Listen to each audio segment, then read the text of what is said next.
Hi guys, it's Patty with Patty's Paper Designs, and I'm here for just a short little video to show you my very quick process of coffee dyeing papers in small batches.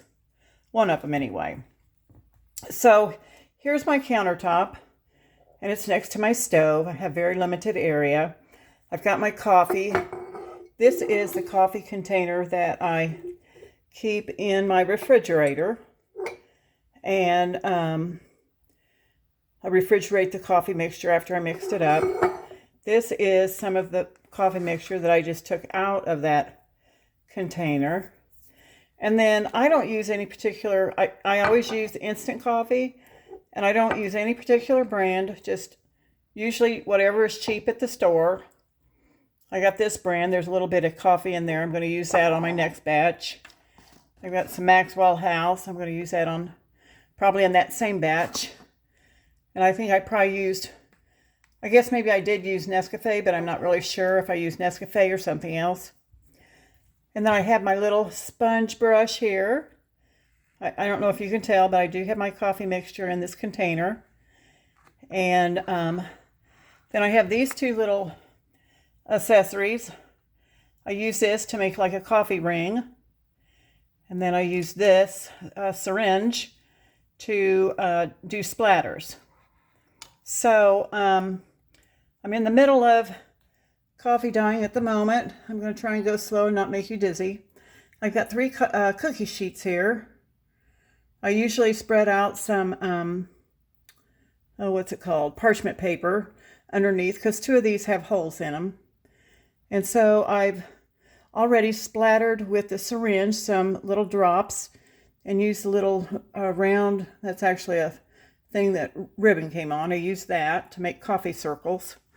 And then I got this one over here going, and it's already started to dry some. Then I got these two in the back that I have actually brushed coffee in on both sides. And I used the syringe to make dots and coffee circles, but they're on the other side, so they'll show up over there, I think, probably. But I hope you can see what I've got going on here. This is my oven. I've just got 3 cookie sheets going right now, and I've got a total of 6 papers that I'm working on. I could be using bigger cookie sheets, and I could actually, I think I can fit 4 cookie sheets in my oven. And so I could be doing 8 papers, but right now I'm just doing 6. And then I've got my setting set for 170 degrees. That's the lowest setting that my oven will be set at. This is an electric oven. And then I pop it in the oven, and it doesn't take too very long for them to dry. So I'm going to finish putting coffee on these sheets right here, and then pop them in the oven to dry, and then we'll be right back.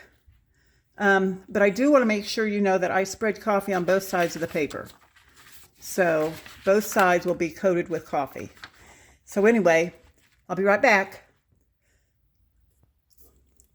Okay, so I'm back, and they're done.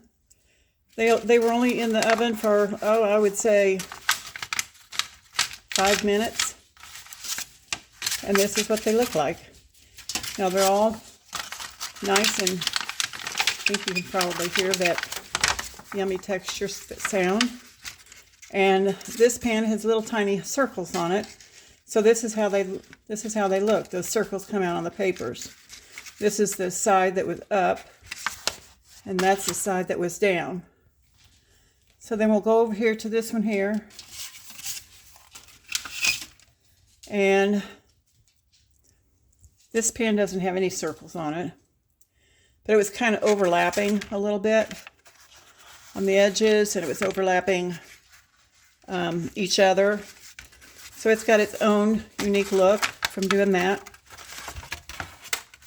And it has that yummy texture too. And it's got, I don't know if you can see, it's got that, it's backwards, but it says What does it say? Ground. What does it say? It says ground. I don't even know what it says. Grand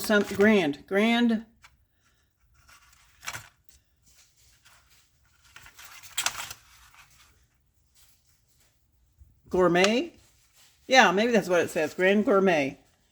Yeah, but it's backwards. Isn't that cool? So there's that. And here's this one. And this here, I believe, is where they were overlapping. The darker part. And then you can see here where they were, there was overlapping on the edge of the pan.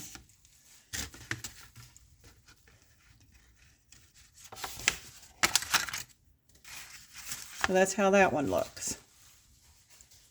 For some reason, it doesn't seem to have too much of the coffee stains on it that I put on there.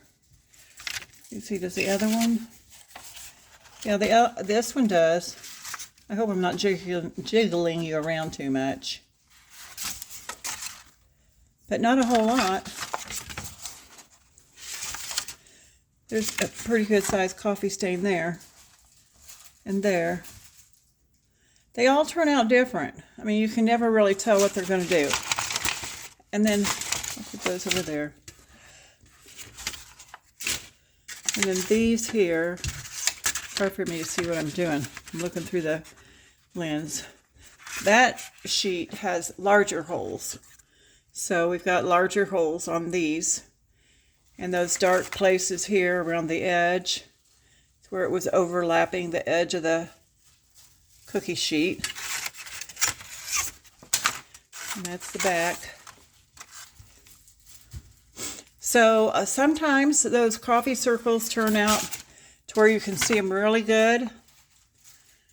They turned out just a little bit on this one. And the splatters also. And other times they don't do so good. So it just all depends. They all turn out different. And you can't really predict how they're going to look. I mean, you can kind of get an idea because I always know I'm going to have circles on these. These circles got a little dark. Looks like they got a little warm. You got to keep an eye on them.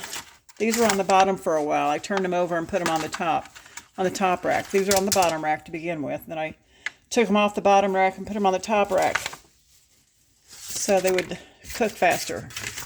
So now, I mean not faster, slower.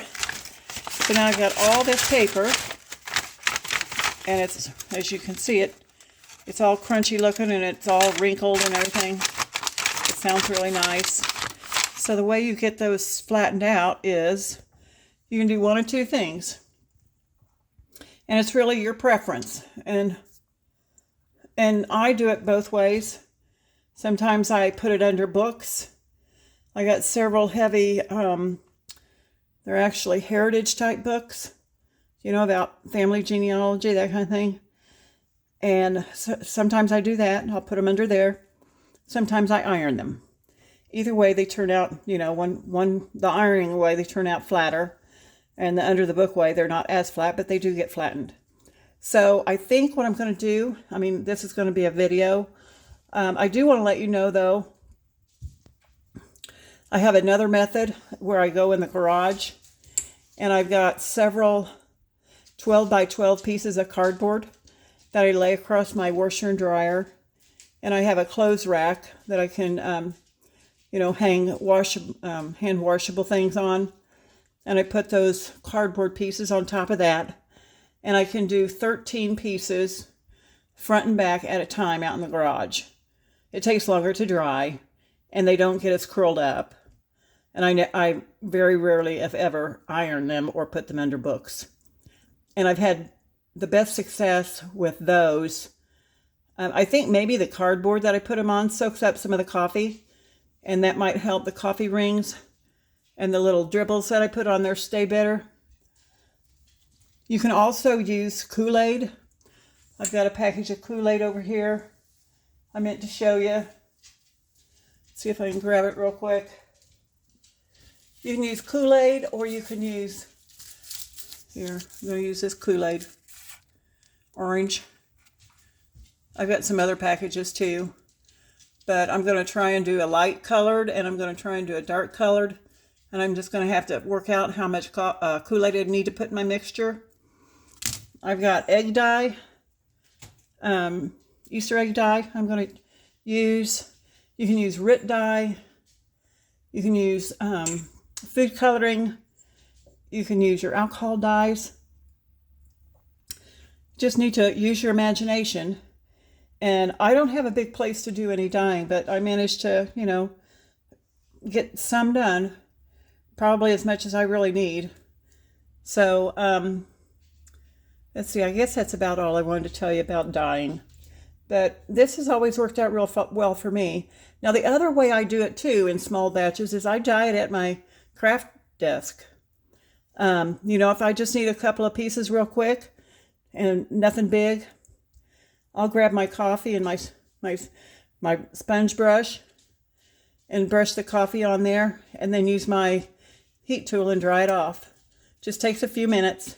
So if you need, you know, small pieces here and there on the quick, that's an easy way to do it too. So I am going to go get off here, because probably the biggest